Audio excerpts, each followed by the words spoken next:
If you want to disable TalkBack on Samsung Galaxy A56 5G, then here's what you need to do.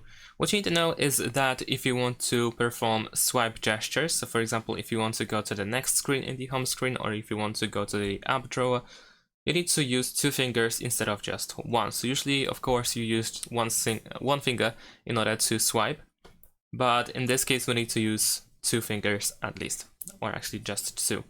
So with 2 fingers, we can go to the app drawer, and then we can tap on settings once, and then double tap in order to go into the selected option. So now we need to scroll down. Once again, use 2 fingers in order to scroll down. And we're gonna go to accessibility. So tap on accessibility and then double tap. Tap on TalkBack and double tap. Tap on the switcher here and double tap. And then tap on turn off and double tap. And that's pretty much it. Now you can once again use just 1 finger for navigation. Thanks for watching, leave a like and subscribe to my channel, and see you in my next videos. Bye!